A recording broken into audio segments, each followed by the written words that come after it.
Hey, folks. Today's program is sponsored by a listener who turned advertiser. IAC Laser Engraving is a leftist-owned worker collective started by a longtime listener, Ryan Lubin, in September of 2021. His company is democratically structured to ensure any hierarchies are justified and efficient, and they use sustainably sourced materials that are coupled with extremely energy-efficient laser technology to bring you unique products that you're not going to find anywhere else. Not only does your purchase of their items get you a one-of-a-kind product, it also goes directly into supporting a business model that's structured around compassionate and worker-centered care, as opposed to the more traditional and predatory authoritarian ones found throughout capitalism. Check out some of their products. You've seen in the past, we've shown you like the Sasquatch, some of the puzzles. This is awesome. And these, I don't know if they're doing more colors now or what, Ooh, but check like this that out. one. This is a fox. Wow. This is something, I mean, obviously it's an amazing gift. You hang it on the wall. And this one right here, it has 5 hand-painted, hand-glued layers. It is a three-dimensional design. I think you can see that. Like it goes into the depth. They have different models. Cool. Yeah. And every time you look at the fox, essentially you see something different. There's a lot of different stuff going on in there. And it's available on their website for just $75. Makes the perfect addition to your home. Great gift for loved ones. And here's one I really like. This one I really like. This is the honeycomb. Ooh. Yeah. And it's a 9-layer design. As you can see, it's dripping with awesomeness. You can sweeten up your living space with this honeycomb from IAC Lasers. Available for, again, only $75 at iaclasers.com. Also, this is really key. This is an amazing gift. IAC Lasers does, not only do they do puzzles, they come in a custom box, but they do custom ones. So you get pictures of your cats, your kids, your family, I don't know, your parents for an anniversary gift, your blurry photo of Sasquatch. It doesn't matter. You can turn it into a wooden puzzle with a custom engraved wooden box. As always, visit iaclasers.com. Use the coupon code MAJORITY10 at checkout, and you'll save 10% on your order. They've also updated their site recently, so if you visited in the past, you want to check it out again. Check out the new products, iaclasers.com. Coupon code MAJORITY10 gets you 10% out. We will put a link, obviously, in the podcast and YouTube subscription. And now, time for the show. The Majority Report with Sam Seder. The destiny of America is always safer in the hands of the people than in the conference rooms of any elite. Sam Seder. They are unanimous in their hate for me, and I welcome their hatred. We must guard against the acquisition of unwarranted influence, whether sought or unsought, by the military-industrial complex. The Majority Report with Sam Seder. And I get the feeling you've been cheated.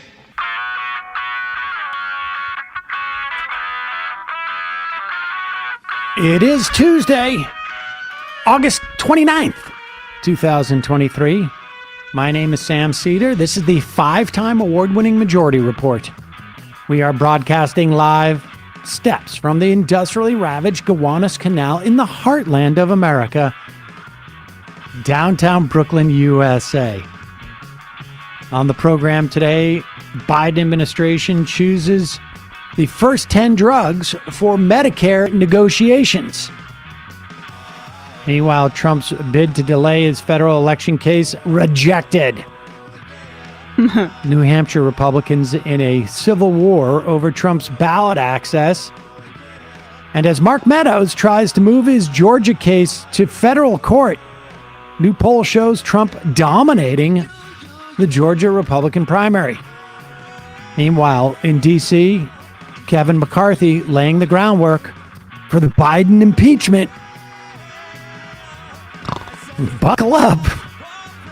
Meanwhile, Trader Joe's United is to be the first to file with the National Labor Relations Board a complaint in the wake of the Cemex ruling. This is important. We're going to discuss it today. COVID hospitalizations are up 24% in the past 2 weeks, putting us above the April 2022 low in this country. Still in better shape than we've been, but still exists, folks. Joe Biden and Lula da Silva to call for improved labor conditions in their respective countries in front of the UN. Disney's visual FX workers look to unionize. Good timing for them. Also, Eminem demands Vivek like cake stop rapping his music, or stop rapping his music. And Wisconsin's Foxconn, pride of Republican Scott Walker, and promoted by Donald Trump to end, finally, its long con. All this and more on today's Majority Report. Welcome, ladies and gentlemen. It is Tuesday. Emma Vigland. It is Newsday then. It is Newsday Tuesday. Yes, it is. Teacher Jen just asked me, is it majority 10 as in TEN or majority 10 as in the number? It is the numeral 10 for the IAC lasers a gift, and Frank Blunt's on the IM says, can IAC lasers do my Bugatti? I bet you they could. They could. Make it look even more sick. I mean, for when you're, cruising for girls on Instagram, taking them to Bali in your Bugatti. With your laser body engraving count, girl. Because you can't get to Bali in the Bugatti. John Benjamin, one of the things I've always been really impressed by John Benjamin is his willingness to expend an inordinate amount of money for a joke, even if it's a regardless of what it is. I would even contemplate maybe buying a Bugatti from IAC Lasers just to send to see if to send it to see if he would hang it in his. Okay, but so I wouldn't have to. We'll use like 60% of the show budget for that, and it's worth it. I don't know if they do custom versions like the cut up, but they would do definitely a puzzle. But then I'd have to put it together. And you would have to ask IAC Laser to put some secret messages in there for Tim, like, a little bit of a illustration of, I don't know, a beanie or sushi or whatever. Girls love it. Also, Frank Blunt says, new Emma Majority Report design, Emma in a Bugatti. Oh, God. All right. Well, let's get right into this. Before we get on the what's happening with the Medicare stuff, this is... I guess I haven't really checked the ratings as to how Jesse Waters is doing, filling in for the racist Tucker Carlson. I don't know why I got to say E on that, but no. Well, the guy that white supremacists loved called him an ally, Tucker Carlson. I think you're doing fine compared to Tucker. So is he doing better?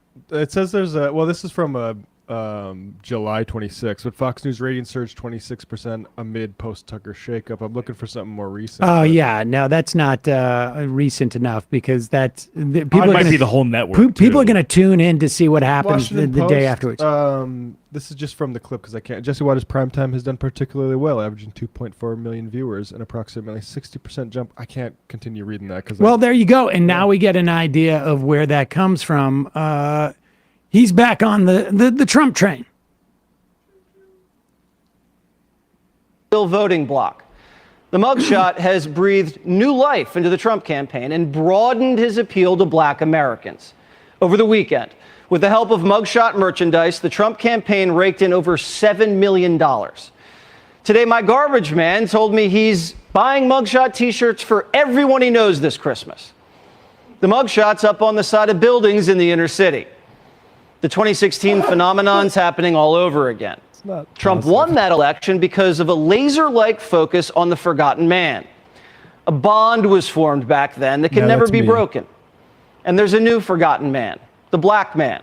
Democrats have forgotten about it. Hold on. The media okay. and the So, his garbage man is black, we're assuming. I mean, it sounds like it. Actually, we shouldn't make that assumption because the garbage man is fictional. Well, I'm the gonna guess. fictional black people can still be white or black. Black even in if they're your fictional. imagination? Well, of course. Yeah, you might have had a fictional conversation with the real person that you saw picking your garbage up and be like, that guy probably likes the Trump mugshot. Yeah. But what's also amazing is that, first off, he says, like, it's helped with, is this all anecdotal? He has an image of one black guy who's painting a mural with Trump's mugshot, his fictional, or even if it's his real garbage man that I'm sure he's very close with. Mm-hmm. I talk to him every time he picks my garbage up. Yeah. It's also possible that people are buying the shirt because they're happy that he might be going to prison. Yeah. Which isn't necessarily I a way kind of of want showing one of the support. shirts. Yeah. But just go back so that we can sort of it's hard to sort of absorb exactly. It's sort of fascinating. And just to clarify on the ratings, Waters is behind Carlson, who was at 3.3, but he's doing much better than He's doing better than people anticipated, and Yeah, this is one of the things that's going to help him. That forgotten man, the black man. The Yeah. continuation The was new forgotten man, the black guy. Right. He's now forgotten for the first time. the continuation was a 60% jump over the other temporary host. So not Oh, over right. So the Tucker. people, yes. So yes, all the people that they put in to make the ratings dip. I said this specifically, right? Yeah. They're going to put Waters in, but they're going to have to put people who go in the absolute other direction so that he's not directly compared with Tucker. And that's the way, it's They were trying out Harris Faulkner. Please, another person who made up probably a scenario about when she got in trouble for praying, at that right. restaurant. I So this is forgot what about that. this is a I forgot about It's that. a prerequisite for the hour to just find anecdotal experience. He's the everyman like Bill O'Reilly was, Thomas like Tucker Friedman's Carlson gonna come was. on soon and talk about his rickshaw driver, who also was oddly very interested in the Trump mugshot picture. But let's continue. Mugshot has breathed new life into the Trump campaign and broadened his appeal to black Americans. What? Over the weekend, with the help of mugshot merchandise, the Trump campaign raked in over $7 million. Today, my garbage man told me he's buying mugshot t-shirts for everyone he knows this Christmas. I'm sorry, pause it. Don't put me up there, but I want to ask, what is the only data point he has that people bought a lot of t-shirts and he's assuming they're all black people? Yes, it seems that Okay, way. fair. That Okay, merch. go ahead, of course. The mugshot's up on the side of buildings in the inner city. The The 2016 phenomenon's happening all over again. Trump won that election because of a laser-like focus on the forgotten man. A bond was formed. I'm sorry, back also then that can pause it never be- here. Do we know that mural is a celebration of Trump? I don't think we know that. or is it at all. or is it mocking the I think mugshot? I would probably guess the latter. Guess the latter. Okay. And I would but just we say, don't know. I wonder how Trump's voters who voted him for 2016 feel about this. Like, oh, this time it's for black guys. See how much he emphasizes that. broken. And there's a new forgotten man, the black man. Democrats have forgotten about him. The media and the professional class are so fixated with smearing and disqualifying one man that they've forgotten that the Democratic Party should be fixated on fixing problems. Better wages, better jobs, better schools, better health care. Democrats have overpromised and underdelivered for black Americans for decades. And as this election rolls around, Democrats once again are obsessed with Trump instead of their most dependable voter. The mugshot crystallized that. What? Is there any more to that? I want to say how it's crystallized that. Well, he shows some TikToks of some black guys people saying that they are now more endeared to Trump because of the mugshot. oh, right. Good way of to course. make your TikTok go viral. Exactly. Good way to, in a roundabout way, say you think black people are criminals, so that they would relate to the This is mugshot. their culture. I'm participating in your culture by being booked. I mean, man, that's lots of leaps there Amy and says- assumptions. Amy says it's that poster that on the IM on the wall. It's mocking The 'cause mural? There's yes, Yeah. a thought bubble says MAGA. My ass got arrested. Oh, that's funny. Good. Well, they left that part out. I mean, God, the amount of Yes, we've got support a for couple of Trump in people- urban centers like Atlanta. It's all over. Let's it's get all over the that. place. Find the finished picture of that mural and put it up there because everybody's saying now it is. You can find it. You can find it. Binder has it apparently on his Twitter. Somebody's sending it. Yeah, there we go. It's too bad that Jesse didn't keep. Whoopsie. Oh. Here we go. This is hilarious. He just left this part out coincidentally. Yep. There you go. There it is. In the inner city. My ass got arrested. Well, murals are in the inner city. My ass got arrested. There you go. So Jesse Waters doing his best to make the spin. And the interesting thing about that is there is this sort of like intense desire for them to delude themselves that Trump is somehow appealing to the black man. Now, with that said, the Democratic Party has, in many respects, overpromised, broadly speaking, for a long time.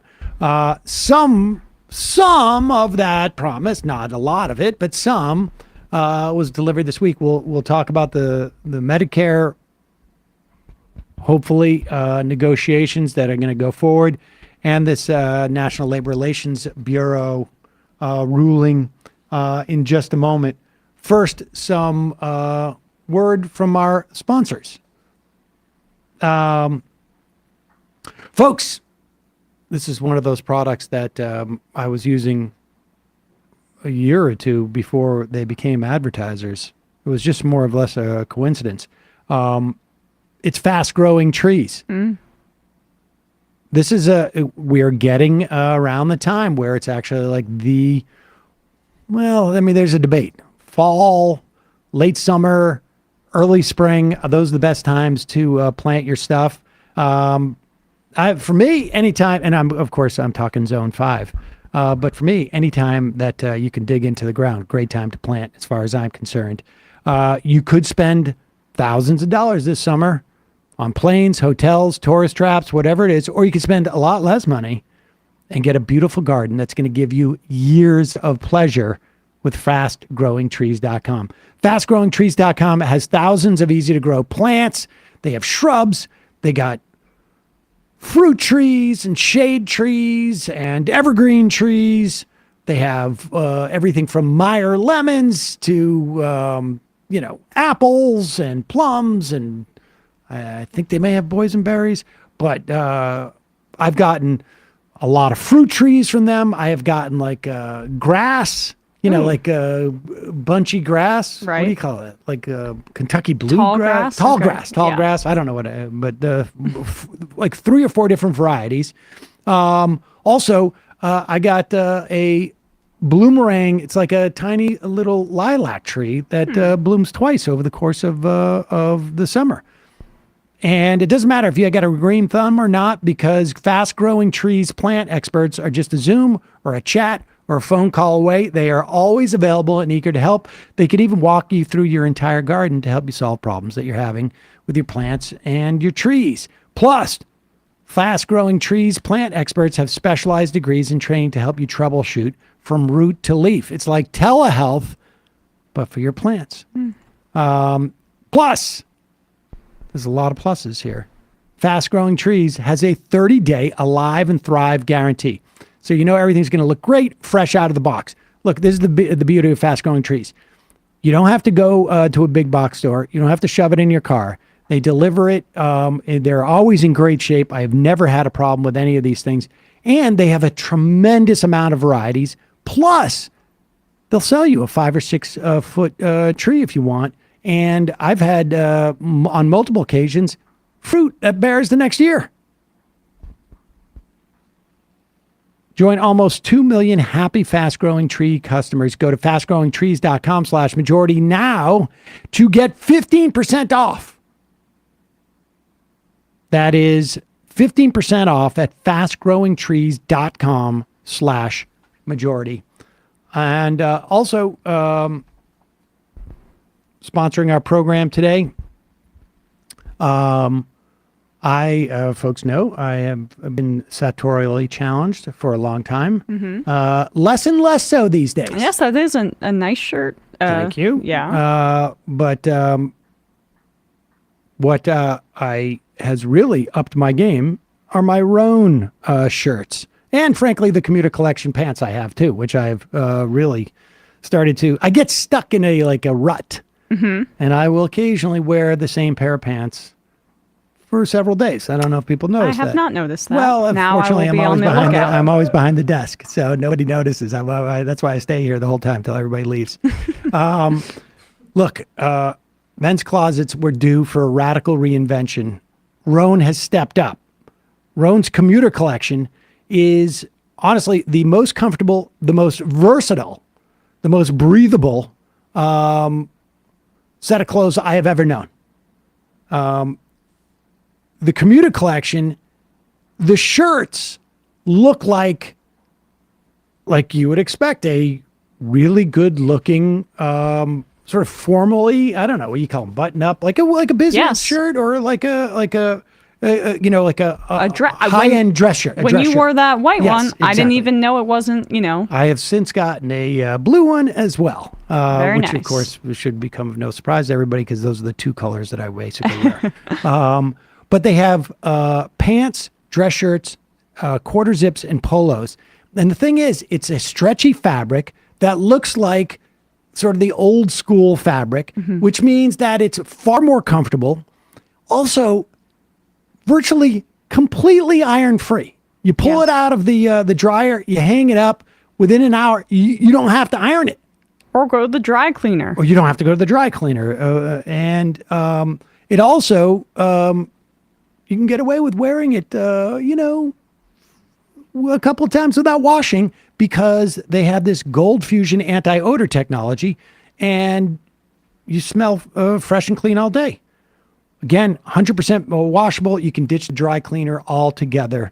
I have to say, I love these shirts.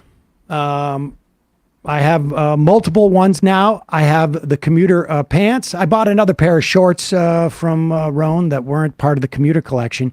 It's just great clothes. They fit great. They look great. And they're super easy to care for, which is sort of, that's it, basically. That's all I need. Great quality. I wore the thing, that shirt, that on that particular day, from a funeral to like a nice dinner. And I've worn it out to parties. I went to a party where I wore a suit once. Wow. Yeah, I know. Very That's fancy. a big deal for me. The commuter collection can get you through any work day and straight into whatever comes next. Head to roan.com/majority report. That's RHONE.com/majority report. Use the promo code majority report. You will save 20% off your entire order. That's 20% off your entire order. RHONE.com/majority report. Use the code majority report. It is time to find your corner office comfort. All right, let's get into this story today. The Biden administration is part of the IRA that was passed, which incidentally, just as an aside, what's been fascinating with the IRA is that, inflation has gone down somewhat dramatically since then, but it wasn't, in my perception, a function of the bill? It wasn't a function of the bill. No, that was just to appease Joe Manchin. It was to appeal Joe Manchin. And I will have to say this, I spent years railing on Democrats for not doing what the Republicans did, like when they would pass the Clean Skies, I think it was, bill, which was basically just to allow for more mercury to go into the air from coal-fired power plants. Calling it the IRA was brilliant because really what it did was more promote a tremendous amount of well, everything has to be measured against, or I should say, if you measure it against what had been done before. This was the biggest climate change bill. And it was also sort of like one of the first in decades, real, genuine industrial planning bill. We have the highest number of manufacturing jobs in the country now than we've had in, I think, at least a decade, maybe more, as a function of that bill. There was a story in the Globe about this like massive Intel thing that's happening in Ohio that's going to be built within the next year. The construction jobs alone are going to be huge. We can talk about that later. But also one of the things about the IRA that apparently like is, in my mind, a great thing is that there were no caps on what was actually going to be spent. The size of the bill was just an estimation. And what it did is it subsidized green technologies like geothermal and like high efficiency, air conditioning and heating, things like solar, EVs. And people are sort of like, they're using it more than was necessarily anticipated. So the bill could be worth a lot more. One of the things that was in the IRA was a provision that people have been talking about for a long time. That was to get Medicare to be able to negotiate drug prices. And this is the thing that people have to keep in mind, because I'm trying to think of where it was. Like, there is a complaint that in these lawsuits, and we'll talk about the lawsuits, that is fascinating because the government is interfering with, well, we'll talk about that when we get there. Okay. Because the government has been precluded from using its buying power as a negotiation lever, unlike any other exchange that exists in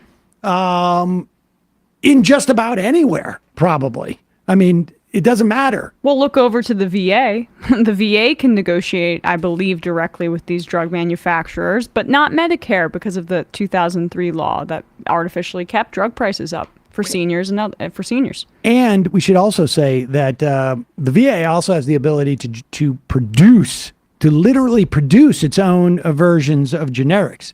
But here it is. It's now Medicare spends. Here's a list of the drugs. Eliquis, which is a blood clotting drug, prevents blood clotting. You wouldn't take it because you want to. Jardiance is a diabetes drug. Xarelto, also a blood clotting, reducing, prevent blood clotting. Huniva, which is also a type 2 diabetes drug. Farixa, used to treat type 2 diabetes, or Entresto by Novartis to treat some heart failure. There's a rheumatoid one. There's some blood cancers. The point is, these drugs are among the top 50 with the highest spending for Medicare Part D. And the 10 medicines amounted for $50+ billion worth of drug costs, about apparently 20% of total Part D drug costs. To be on this list, they had to be in the market for at least 7 years without generic competitors, or 11 years in the case of biological products, such as vaccines. And this is set, I think, over time. Well, they're projecting on what it's going to save. It's tough to know because they're going to go into negotiations. But there is a penalty. If the drug maker declines to negotiate, it either has to pay an excise tax of up to 95% of its medications' U.S. sales, or it pulls its products from the Medicare and Medicaid markets. Or there's another way of saying that. They don't have to do anything. It's just that Medicare and Medicaid will not buy it. Yep. Will not reimburse at all for it. And this is a massive client base. What, 60 million Americans on Medicare, right? 66 million 66. on Medicare. 50.5 are enrolled in the Part D plans. But if you lose the Medicare and Medicaid markets, you're talking close to, I would say, probably 75, 80, 90 million Americans, maybe a third. Of Hey, the so Americans. pony up, Big Pharma. You want to do business with Medicare? Do business with Medicare. Yeah, exactly. That's all it's saying is do business with Medicare. Now, after the initial round of talks, the CMS, which is the Center for Medicare and Medicaid Services, can negotiate prices for another 15 drugs in 2027, and then additional 15 in 2028. The number rises to 20 negotiated medications a year starting in 2029 and beyond. In other words, the top 50 drugs that Medicare patients use, by 2028, 40 of those 50 will be negotiated. And then starting in 2029, all 50, and then you'll start getting down to lower drugs. It is expected, again, they don't know for sure, to save almost $100 billion over a decade. And that savings is going to increase as you go forward. What that's going to mean to consumers in terms of their co-pays, we don't know yet exactly, but presumably those co-pay savings are going to be passed on to the consumer. And we don't know what implications it's going to have in terms of insurance companies that set their prices based upon what Medicare prices are. And so it could lower the cost of these drugs all the way down the line. Or basically have people say, I can't. Why don't we have Medicare for people who are, let's say, 55? Mm-hmm. Why don't we have Medicare for people who are 50 or 45? I want in on or this. Or 40. I want in on this 35. This group that has leverage because of how many. First of all, again, decommodifying all of this stuff is the end goal. But in this for-profit healthcare system, allow this Medicare to exist in that marketplace as opposed to keeping them out so you can artificially inflate prices. This is their opportunity to use the leverage that they have. And this is the amazing thing is to hear the court cases. Now, they're going to try and get this to the Supreme Court as quickly as they can because and so they're going around. Apparently, these drug companies are filing cases in different jurisdictions with the hopes that there is a divergent rulings in different circuits, in which case that expedites a trip up to the Supreme Court. The companies in some of these lawsuits, Merck, Johnson & Johnson, Bristol Myers Squibb, Astellas Pharma, among the companies suing to halt negotiations, according to CNBC. The industry's biggest lobbying group, Pharma, and the U.S. Chamber of Commerce have filed their own lawsuits. They make similar and overlapping claims that Medicare negotiations are unconstitutional. And here's some of the arguments. The companies argue that the talks would force drug makers to sell their medicines at huge discounts below market rates. They assert this violates the Fifth Amendment, which requires the government to pay reasonable compensation for private property taken for public use. Here's the problem. There is no market rate because the biggest purchaser of these drugs are prohibited by the government from negotiating. From participating in the market. The market does not function. Yep. And there is no market rates.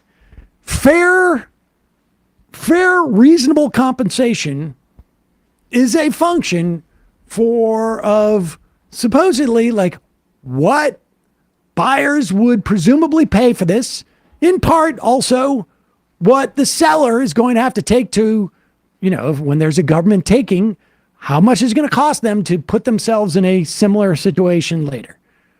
But in the context of a market for a product, if the biggest purchaser in the country of that product cannot negotiate, there is no market rates. And as I mentioned earlier, if the VA is able to negotiate these drugs with these manufacturers, then that already sets a precedent that it's not unconstitutional for like a government entity to be entering into direct negotiations with these these pharmaceutical companies. And what has this been since 2003 that they've been that it was codified into law that they can't do so? That's the case, right? With that law. Well, that law was the beginning of was when the Medicare was started to provide those drugs. Yeah. And that was built into that law. The lawsuits also argue that the process violates drug makers' free speech rights under the First Amendment, essentially forcing companies to agree that Medicare is negotiating a fair price. I think the reason why the law was written to either to give them the option of a 95% excise tax or to simply not that the Medicare and Medicaid will not purchase their thing is to allow for two different mechanisms so that if the Supreme Court ultimately finds that one is an inappropriate tax or one is and somehow a compulsion, that they can cut out one of those provisions and clearly make it severable from the rest of the law. That's my guess. They also contend that the talks violate the Eighth Amendment by levying an excessive fine if the drug makers refuse to engage in the process. And again, the option, all right, well, you don't have to take the fine. We just won't sell it to you. We just won't buy it from you. So it's going to be interesting to see how these legal challenges work. And I think part of the reason why the bill was such that these aren't going to go into effect into 2026 was to anticipate the potential of these lawsuits, and hopefully they get resolved soon. But this is a good thing. Oh, yeah. Again, you made the point. This stuff should be decommodified. As far as I'm concerned, the government should be producing these. However, right? Like, this is a great example of a difference between Democrats and Republicans, and this between, like, with the NLRB ruling, which we're going to talk about soon, and this, Biden has had a decent few weeks. Yeah, I mean, this is going to make a difference, and it also, I think it keeps showing. People are laughing about the takings clause. I mean, there really is a stretch. My God. But yeah. I will say this. I remember, I've referenced this many times, back when the ACA was in front of the Supreme Court. I don't know if it was like 2011 or 2012. They were putting up I can't remember. It was an advocacy group for healthcare. Can't remember the name of the organization now. Because I think they may have disbanded. I'm not sure. But they were sponsoring people to come and do interviews next door to the Supreme Court. And I remember speaking to literally half a dozen constitutional law experts on this case. And almost to a person, they all said, and this whole thing where they can't force states to take Medicaid, that I'm not even sure why they went for that, because that's absurd. It's a federal program. And that was the one thing that... John Roberts essentially said can't happen. Well, I mean, we also just saw through the student debt case, they're completely willing to take any bad faith argument at face value and do it to achieve a right-wing agenda. We saw that when they sued on student debt, the state of Missouri did it on behalf of Mohalo, which is their independent, semi-independent student loan service provider, and they were stood to actually make money from debt cancellation, and yet still the claim in court was that Mohalo would be substantially harmed by student debt cancellation. And Mohalo said, we don't want to bring this lawsuit. Exactly. Doesn't matter. There was no standing. Doesn't matter. There was no standing whatsoever. Supreme Court still stood by it. So I'm amused slightly by like the crying by J&J and Merck and other big pharma or pharmaceutical manufacturers, but at the same time, it's possible. It's possible that the Supreme Court, overturns it. All right, let's talk about this Cemex decision. We're going to have Harold Meyerson on from the American Prospect on tomorrow to talk more about this. But this is a big deal. And we'll talk a little bit more about the machinations of the National Labor Relations Board and the sort of the I don't know if it was an F up by Biden and Schumer, or we want to shut down the National Labor Relations Board. I'm not sure. We'll talk about that with Meyerson, but let's talk about this ruling. About was it 50 years ago? No, probably closer to 80 years ago. 1948. I can't do math. There was a labor doctrine that was developed by the National Labor Relations Board, which was essentially what it was known about 10 years ago as card check. So when you want to unionize your shop, what is involved is you need to submit these union vote authorization cards that you get people to sign. And if enough people sign those cards in your shop, it doesn't get you a union, but it starts the process of getting an election. Now, once that happens, as it stands now, your boss can say, I'm going to voluntarily recognize the union, or they can say, well, we need to have an election. And then what they do is they use that interim period to either slightly or aggressively union bust. Mm-hmm. And the aggressive stuff is like firing people in retaliation for trying to unionize, for example. Exactly. Now, the back during the Joy Silk era, if a majority of workers in your company, and one of the things I want to ask Harold Meyerson is like how it's determined who the union unit is, essentially, who constitutes a legitimate worker that can be part of the union. But putting that aside, if a majority of the workers sign authorization cards back under the Joy Silk doctrine, the employer had to show a good faith doubt as to the authenticity of the cards and the veracity of the claim that there was support for the union. This decision doesn't quite do what the Joy Silk doctrine did. That was just card check. What it does is it says when there is a majority of employees sign cards, the employer must do one of two things. One, they have to recognize and bargain with the union, or two, promptly, and promptly means within 2 weeks, file a petition to test the employee's support for the union if the union has not already filed for an election. So that means that there needs to be some type of election. Now, if the employer commits any unfair labor practice that requires setting aside the election, which has happened on multiple occasions. In fact, it happened in the Cemex case. The Cemex case, the Teamsters went and said, hey, we lost this union election, but in the interim from the card authorization to the election, there were multiple instances of them breaking labor laws in terms of retaliatory and union busting practices. And the National Labor Relations Board found that, yes, that was the case.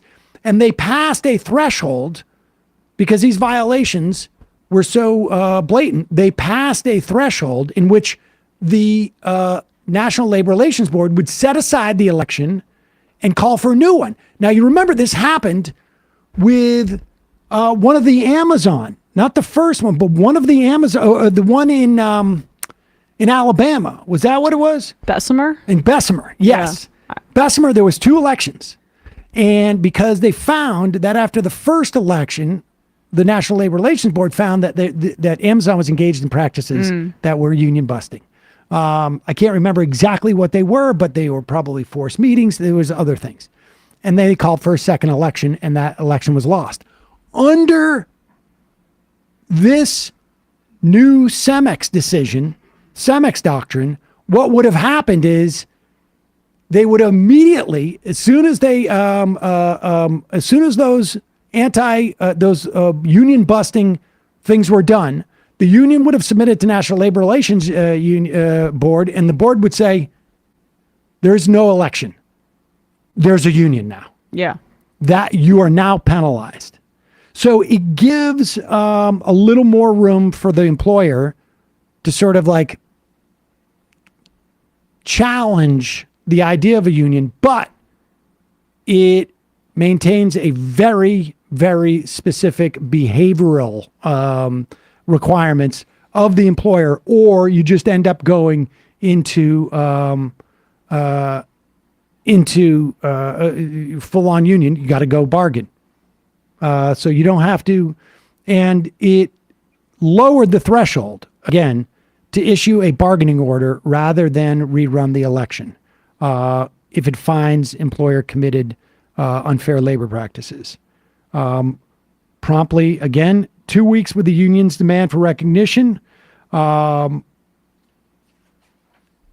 the board stated it will rely on current factors it uses to determine whether an election should be set aside due to unfair labor practices committed by employer, including 1, the number and severity of unfair labor practices, and 2, the proximity of those unfair labor practices to the timing of the election.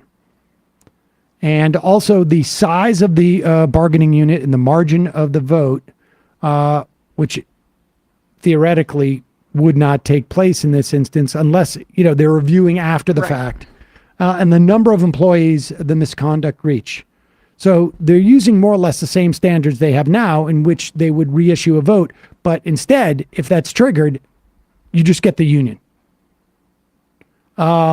Should an employer refuse to recognize and bargain with the union once they get these cards, and also fail to timely file the petition, that's 2 weeks, a union can file an unfair labor practice for refusing to bargain with the union, and that begins an issuance of a bargaining order. Yep.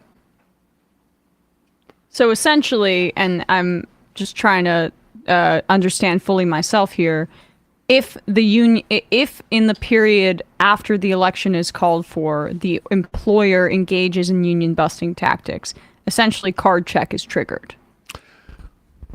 Yes, and exactly.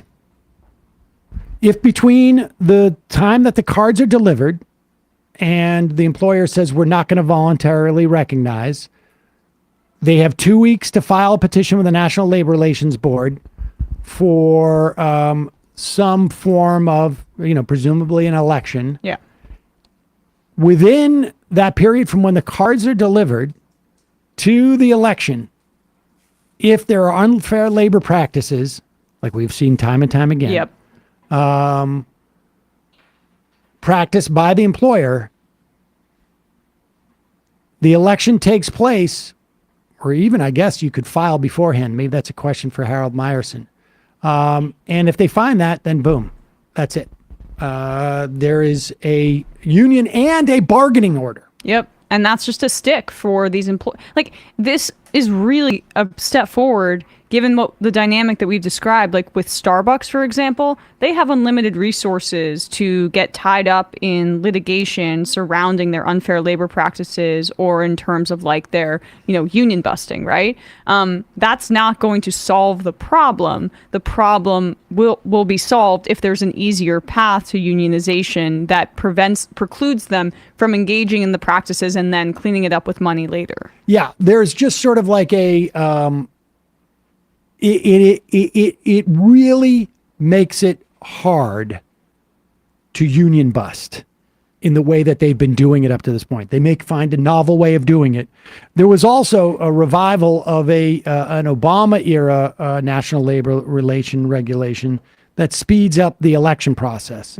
So this isn't card check, but I think it's okay to call it card check light. It is pretty good.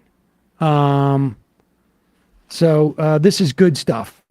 And again, this came out of a Cemex case. The Teamsters 2019 vote, narrowly defeated. And an administrative judge found in 2021 that Cemex had committed more than 24 unfair labor practices. The judge recommended setting aside the election results. What would happen now is the board would immediately say, we're going to issue a bargaining order. You've got a union because you crossed that threshold. Yeah. I don't know if you could address those unfair labor practices prior to the election. I'm not sure about that. We got to ask Harold Meyerson about that. But this is a big deal.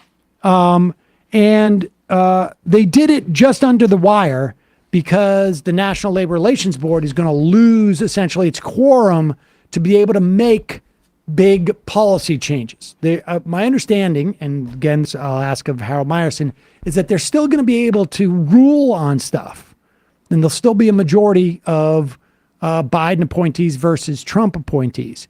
But they will be under the threshold they need to make major policy rules changes. Okay. We will check on that as well. So I got a lot of questions for Harold Meyerson tomorrow. But again, this is a big deal. And it's coming on the heels of the UAW brokering that tentative agreement with GM for battery maker. And we should also say that today or yesterday, maybe, guess it was yesterday, Trader Joe's United became the first union to request that the National Labor Relations Board issue a CEMEX bargaining order against Trader Joe's. We don't know much else about this, but they filed the basis of the charges, right?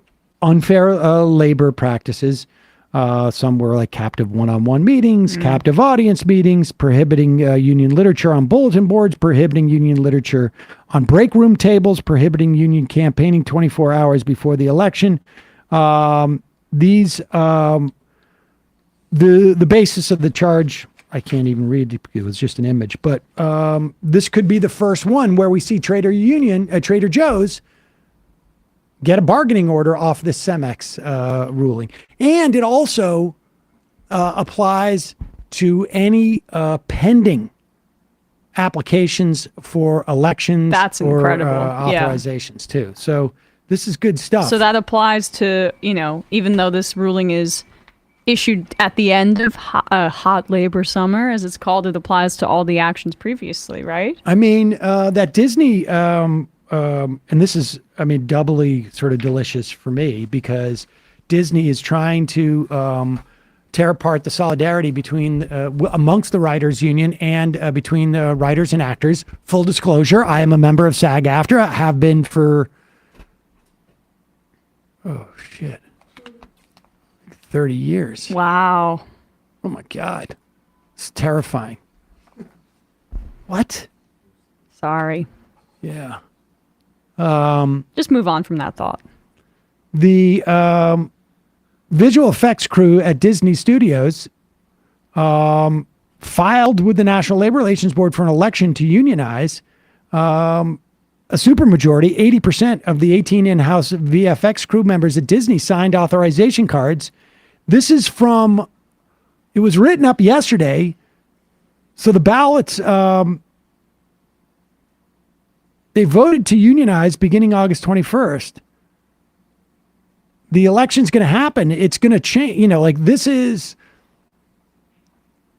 They're going to, theoretically, Disney could say, okay, do it. And if they are now required, I guess, to file a petition saying we want to vote. It's going to be a big deal. We'll talk to Harold Meyerson about this more. But this is a big deal. Again, it's not card check, but card check would have required, I think, legislation. This is just returning to a version of a doctrine the National Labor Relations Board had 80 years ago. And it's a little bit, gives employers just a little bit more, which I think also would probably put it under a threshold of like some type of judicial review. But I'm sure it'll be challenged, as all these things are, because that's the nature of having a completely conservative dominated Supreme Court. The flashy stuff is rolling back an individual right that has existed amongst about half our population for 50 years. But But the stuff that goes under the radar for most people is stuff like this, stuff that is favorable to businesses. So this is a big deal. All right, should we take a break maybe and head into the fun half? And maybe we'll talk a little bit about impeachment in the fun half. I'm going to have to issue another correction. Oh my gosh. Yeah. Yep. Actually, I have two corrections. I should get them out of the way now. Yeah. One, yesterday on the program, I said that Matthew Film Guy sent me some presents. That was only partially true. Matthew Film Guy sent me the presents, but the presents were not from him. They were from Ronald Reagan, who apparently was checking in on Matthew Film Guy, who's also, not getting any work because of the strike. It's not his union, but he's an editor, and nobody's making any product right now. And so Ronald Reagan purchased a couple of items off of Matthew Film Guy's eBay. And sent them to you? And had them sent to me. But Matthew Film Guy himself did the fulfillment and wrote in notes and sort of actually made it seem like they were from him. Yeah. Interesting. Yeah. Damn, he kind of. So it's both wins on both sides. It's both a correction and also an expose.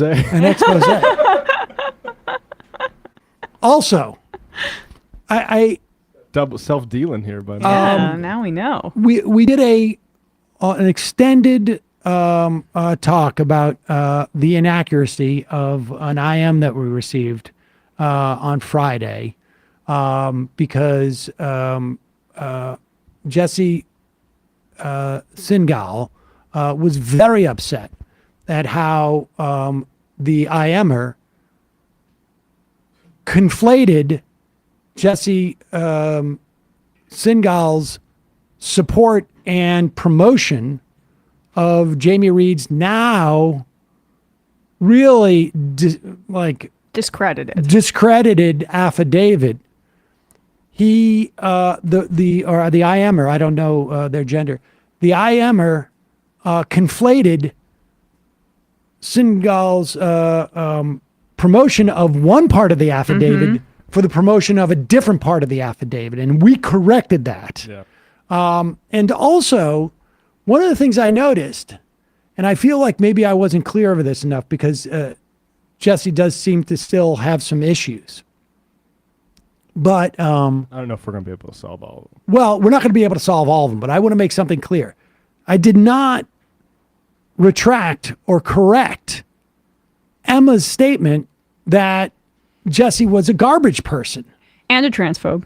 Well, that was Matt's. Oh, okay. Oh, no, I think it was me. Matt I think we both said it. We might, yeah. Okay. I mean, it's fairly well established. And I did not retract and correct that. And I want to make it clear that I don't retract or correct other people's opinions. But I do want to make it clear. I share that opinion. So, I'm not backing you up on that. I share that opinion independently from your opinion. So I'm not providing backup here. Both parts, the transphobe and garbage person part, you would say? Yeah. Oh, okay. Yeah. Thank you. Yeah. I mean, well, no need to thank me. No, it's not. I just want to make this clear. It has nothing to do with me. Yes. This is not a question because I saw some people saying yeah. I saw a funny exchange where somebody was criticizing Jesse for trying to get Emma fired. And then he deleted the tweet that had sort of implied that in some way because he's against cancel culture. Yes. And I just want to say that, and I just want to make it clear because I feel like somehow I probably dropped the ball on that clarification. I am not backing Emma or Matt up on their charges that Jesse is a transphobe or is a garbage person. It's just your self-expression. This is an independent idea that I have had. It just so happens it's consistent with your opinions. But I am sure if we went through enough adjectives, we would find disagreement. But that's okay too. Yeah. Marketplace of ideas. I like to hear both sides. Yeah. Garbage person trash person. We come to common ground here. Yeah. So I just want to say that. That's how. Yeah, but thank you for not firing me for that statement. It's much appreciated. It's interesting. I didn't even realize that he sent an email in about that, but I guess it really upset him. So Yeah. But again, anybody is welcome to call into the show. 646-257-3920. We'll take some calls later. And if one of them is Jesse, great. yes, Great. We take calls. Now, again, if Jesse calls in, which I like, he better be accurate, because I don't want to have to then provide a retraction or a correction because someone else has sent me an email complaining about what a caller calls in with. yeah. So I mean, that would be tough. Yeah, we would have to. It's a There's a chain never-ending reaction. Yeah, cycle. we would have to correct Jesse's statements, and then again and again and again and back and forth. That's what we should just dedicate this program to. we're going to change it to corrections. Majority corrections. Folks, it's your support that makes this show possible. You can become a member at jointhemajorityreport.com. And when you do, you not only get the free half free of commercials, but you also get the fun half. And you also get to IM the show via the app. The app's free to everybody, but it has special features once you log in as a member. So that has a lot of value there. And as always, in the podcast and YouTube descriptions, you will find links to our sponsors of the day that give you a break on these products. These are all products that I use. I honestly think they're the only product has ever been was we sold bras for a while, and I had my daughter try them out before. I've used that product before too, and those are very good. So yeah, I vouched too. I'm trying to think if there was anything else that I don't use. Oh well, I mean we did the trust and will the other day actually, and I have a will, but I walked through that process. So I mean 99.9% of the products that we talk about on the show Right. I actually use. Emma. Yes. What we've really created there's a huge debate raging in the IMs. Rubbish, garbage, trash. It really is refuse person. There's a lot of people are getting really specific. They brought up the ESPN. thesaurus. Yeah. On ESPN, we had Dan Schneier of CBS Sports on to give some overall fantasy advice ahead of a lot of people's drafts. So you should check that out, as well as we gave an update on the story coming out of Spanish football, and also gave a little bit of a preview of what we think the season for the NFL is going to shake out like, with some division winner predictions and odds that we analyzed. youtube.com/ESPN show. Matt. Check out for patreon.com/Left Reckoning. Check out our conversation on the first section of Karl Marx Communist Manifesto with our buddy R.M. Brown. We had a fun 2-hour conversation on the opening section of that. So patreon.com/Left Reckoning. Tonight, Nick Bolin is going to be on, 7 o'clock Eastern time is the time that we go live.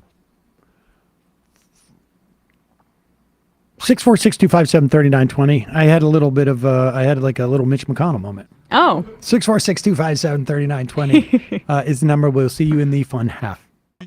You are in for it. All right, folks. 646-257-3920. See you in the fun half. Are you ready?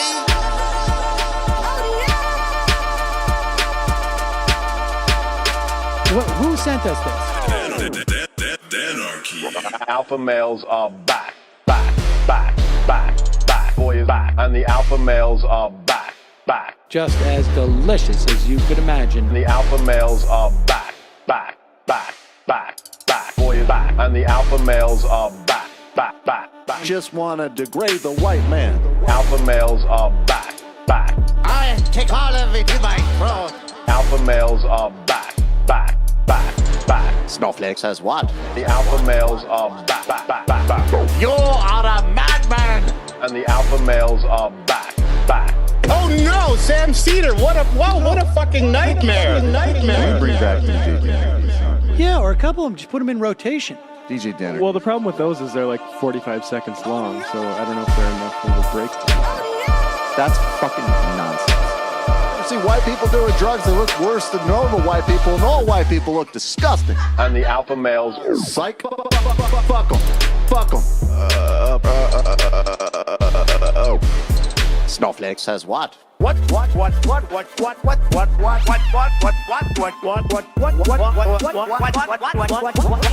Snowflake says what? A hell of a lot of bank. A hell of a lot of bank. A hell of a lot of bank. Okay, I'm making stupid money. Hell of a lot of bank. A hell of a lot of bank. All lives matter. Have you tried doing an impression on a college campus? I think that there's no reason why reasonable people across the divide can't all agree with this. Psych. And the alpha males are back. And the Africans are black African. And the alpha males are black. And the Africans are back. When you see Donald Trump out there, doesn't a little part of you think that America deserves to be taken over by jihadists? Keeping it 100. Can't knock the hustle. Come on! Fuck 'em. Things I do for the bigger game plan. By the way, it's my birthday! Happy birthday to me, Jew boy! I have a thought experiment for you. And the alpha males are back. Africans are black. Alpha males are black. Africans are back. Come on! Come on! Someone needs to pay the price for blasphemy around here. I am a total pussy.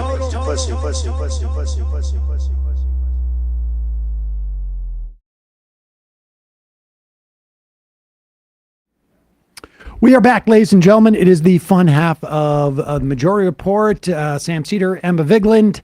Let's go right in with Representative Speaker McCarthy, I should say.